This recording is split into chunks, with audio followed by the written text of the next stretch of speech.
What's up, everybody? It's me, E-Man from E-Man's Movie Reviews, and welcome back. We are here to talk about Season 1, Episode 6 of From. Last time we left off, Sarah been nuts again, and she tried trapping Tabitha in the barn. She tried to kill Ethan, but she ended up killing her brother Nathan instead. Whew, okay. This is where it's starting to get crazy once again, so let's jump right into the episode. Nathan is buried after being killed by his sister, and Jade gathers parts from old cars. Tabitha comes to the church and asks Father Khatri, "Are we dead?" As Tabitha leaves, he goes downstairs where we find out that Sarah has been tied up. Now, I don't know about y'all, but this has been an ongoing question for me, which is, have they been in purgatory all this time? I don't know, but I am kind of glad that that the characters kind of addressed this. I liked Father Khatri's answer to it because it really doesn't matter, right? Like, if you are in purgatory, what's that gonna do? What's that gonna change? Is it gonna do anything for you? The monster's gonna stop eating you? Nah, like, you still gotta learn how to survive, right? But this whole idea of are they already dead? I hope is not actually the case. I know that some of the showrunners of this show were involved with the show Lost, and that was an angle that they used in that very popular show. Hopefully they find a more creative solution behind this mystery and not just repeat the same thing, because I think doing the same thing would be more of a disappointment. Now, it was a bit of a shock to see Father Khatri actually hold Sarah hostage like that. By the way, I'm not going to ignore the fact that my man did lie. He told a whole lie to Tabitha or whatever, before talking about Sarah ran off into the woods. But it also makes sense, right? I mean, Sarah's killed a lot of people, and she says that she's hearing voices. And you can't really trust her, but at the same time, it makes sense to see what she knows and try and figure out what's going on. And of course, being a man of faith, it's not out of the realm of possibility, because reading the Bible, you hear about people, having divine callings and stuff like that. So it makes sense for someone like Father Khatri to kind of sort of believe that maybe there's some spiritual stuff going on. Maybe there's some supernatural stuff going on. Now, whether it's evil or good, that's later to be determined. But I understand why Father Khatri is at least a little bit more open compared to others in terms of trying to get some answers here. Boyd tells Kenny that he's going to go into the woods with a talisman. Kenny doesn't like the idea and storms off. Boyd goes to talk with Christy to find out what's been going on with Kenny. She tells him that maybe he needs a father figure more than anything else. Kenny is carving out some chess pieces like he used to with his dad. Boyd goes out with a ball and a mitt to play catch with him. He tells Kenny that he's sick and that he's going to go find a way out because he can't protect people in the future. Well, now we finally have, I guess, a better idea of what's going on with Boyd and his hand tremors. The Parkinson's, it could be creeping up on him. Now, one thing I'd be interested in is seeing whether or not his symptoms will get worse. From what I searched out or whatever, just very loosely, it's kind of rare for it to pass on, hereditary wise. But I'm also kind of wondering if this disease gets worse in a short amount of time. And the reason why I say that is because we saw Ethan heal up really quickly, and that was very strange. So I just wonder, can the counter happen where maybe your disease progresses very quickly too? Now, Boyd brought up a very interesting point, and he said that the only reason why they haven't pushed outside of the town is because they didn't have the talisman. They didn't know if they could travel into the woods, especially not at night, or to even go beyond there. But now that they have the talisman, that's a game changer for them, right? And let's not forget that so many things changed for them once Boyd brought the talismans into the town. But apparently no one outside of Boyd has gone into the woods until now, right? And going into the woods, yes, it is very dangerous. But at the same time, you do actually find things like the talisman. They found animals for food and stuff. So it would seem that going into the woods might be high risk, but it could also bring forth high rewards. Tabitha drops off some things for storage at the diner and notices a certain bracelet. Ethan tells her the story of the Chromonocle and how it was able to find treasure in the dragon's cavern. When they go home, Ethan notices a light turning on and off. This prompts Tabitha to start digging in search of the source of power. Now, I don't know what the source of power is in this place, and we probably aren't going to find out anytime soon. However, one thing that stood out to me was Ethan, of course, and I've been saying pay attention to what Ethan says, because he's kind of like the guiding light, I guess, of this show in some way. And he said that they'll find a map in the storage, just like in the Chromonocle story, right? And Tabitha, she did find a bracelet there, which we'll get into, but something in the storage room could be a key to maybe solving the overall mystery. We'll have to wait and see where that goes. For those of you that have actually already binged this season and you're just playing catch up, I want you to stay tuned to the end of this video, because I do have an interesting point and something that you might have missed. Jim realizes that the cords don't have wires and the plugs don't look normal. Nothing makes sense. Jade goes into the Matthews home to help figure out how to make the radio work. They both set out into the woods to find the tallest tree and set up an antenna. When Jade touches the tree, he notices blood starts to pour out. Dead soldiers are now hanging from the trees, and blood falls on him, and he starts to see the symbol again. A Union soldier shows up, and Jade starts to run away. He gets stabbed by the soldier, and Jade starts to scream out. Jim rushes over to him, and the vision stops. Okay, so once again, Jade's visions are becoming way more realistic, right? And the one thing that we've seen in common so far is that he usually sees death in some way, shape, or form, and then the symbol appears. So could this be a warning?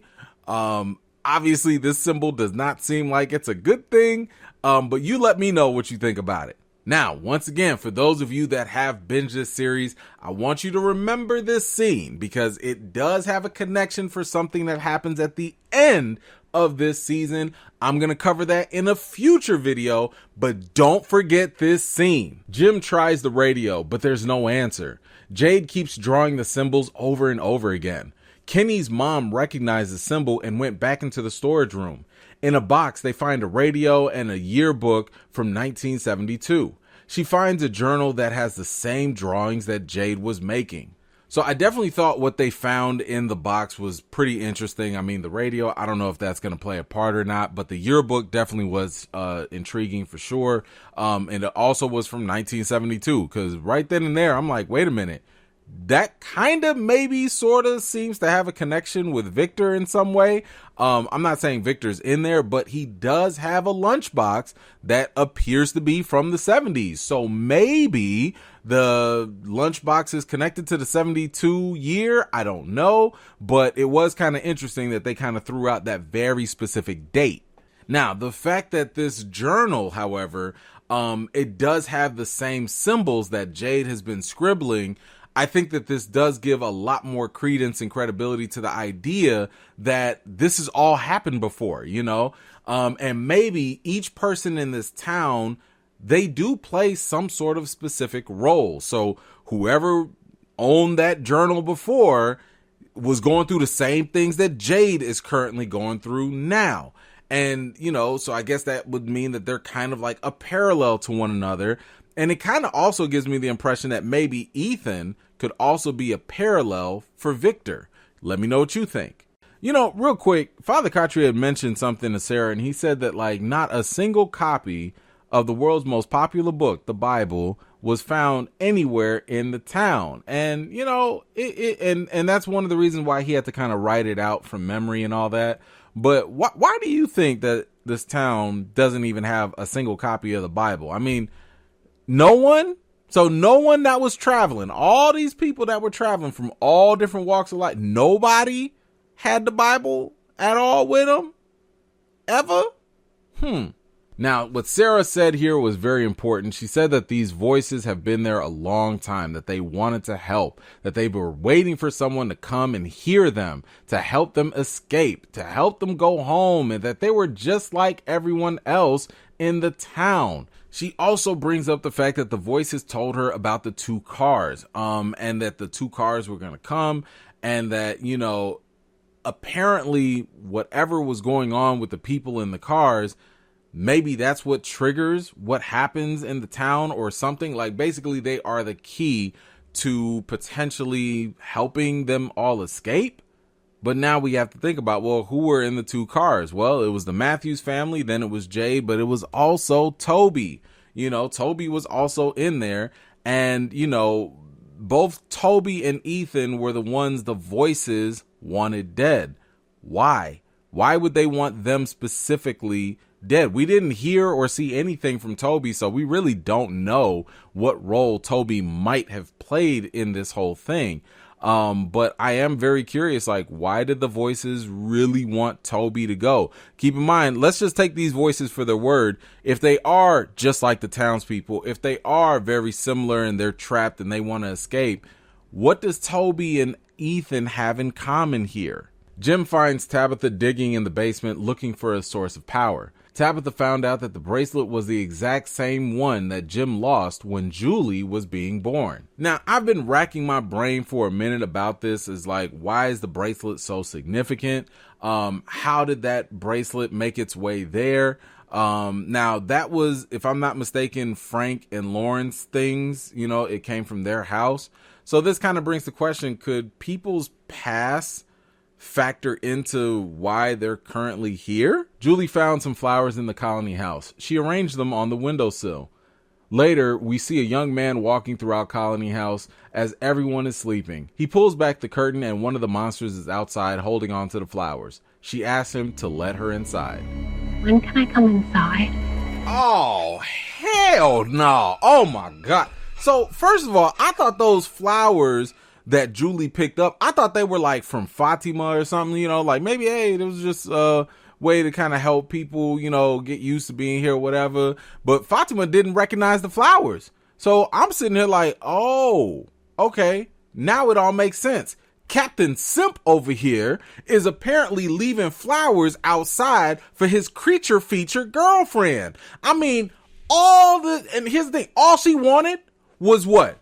Can I come inside? That's all she wanted to do. Okay. She didn't care about nothing else, but like, when can I come inside? Listen, you gotta be a special kind of lame to sit here, to be living in this house, living in this town, understanding that monsters are out here straight up feasting and killing on folks. And you think that the best shot you got at being with somebody is being with some girl is to be with one of them monsters? Bruh.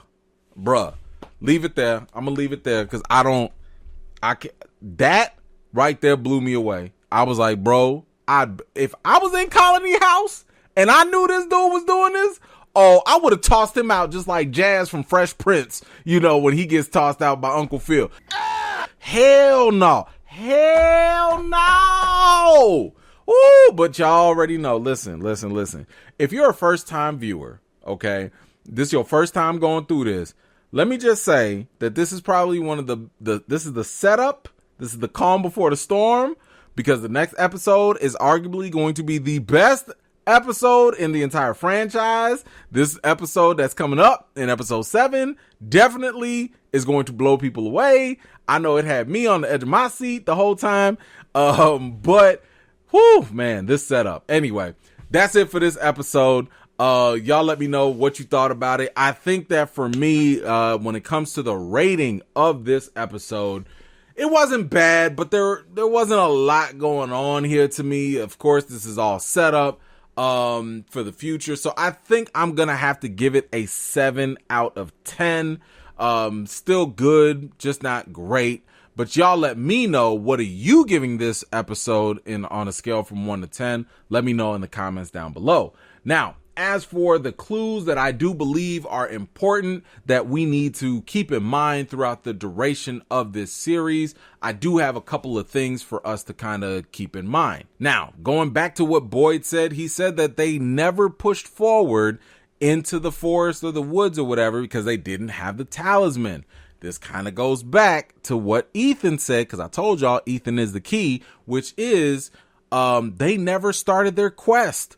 The town is not the quest. It's whatever's outside of the town. That's where they're going to get like all the answers and figure out what's going on. So the fact that they never left the town, except for Boyd, nobody has officially started their quest. The next thing to kind of keep in mind is obviously the bracelet that Tabitha found. Is this mere coincidence? It's a hell of a coincidence, that this one of a kind bracelet just so happens to make its way in there.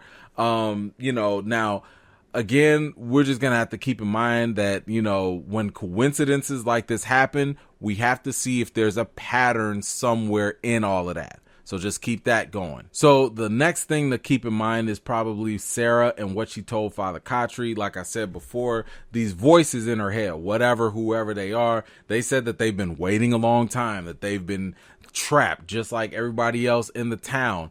And that they basically want help. They need someone, I'm assuming, to come save them. They said that they were just like the people in the town. So that kind of makes me wonder, does death trap you even more? Does are these voices good? Because they telling Sarah to do some bad things, but are those bad things necessary to get out? I don't know, but it's something we're gonna have to keep in mind. Then the other thing that Sarah mentioned was that these voices, they can see and or hear things that the townspeople do. But how? Where are these people? Are they ghosts now? Are they in a different dimension? Is it a simulation and maybe they unplugged from the Matrix?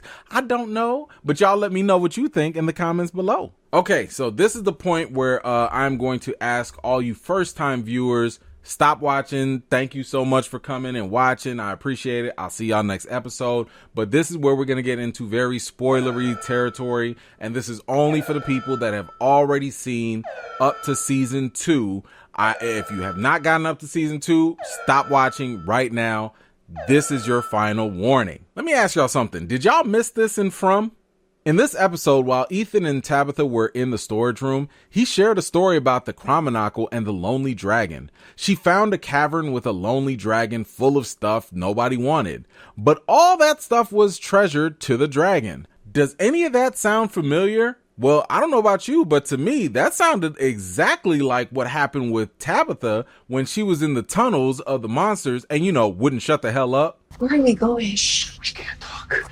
Tabitha found a lot of stuff that nobody wanted, so it would seem like Ethan's story would match up except for one other thing. He said that among the treasures, the Lonely Dragon gave the Chromonacle a map of the rainbow sky and that she wouldn't be lost anymore. Well, if that's true with Ethan's story, then I believe Tabitha did actually receive a map, and that was back from them dusty kids in the tunnel. Meaning that stone figure that she saw wasn't just some toy, but it actually is a map on how the people in the town could no longer be lost.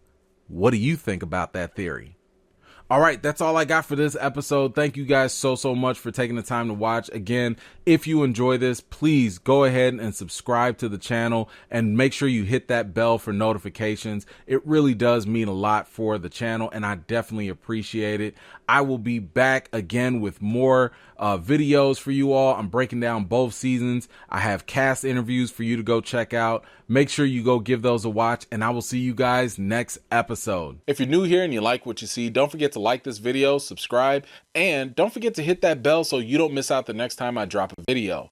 I've got more videos and reviews to do for you all, and until next time, I'll see you all later.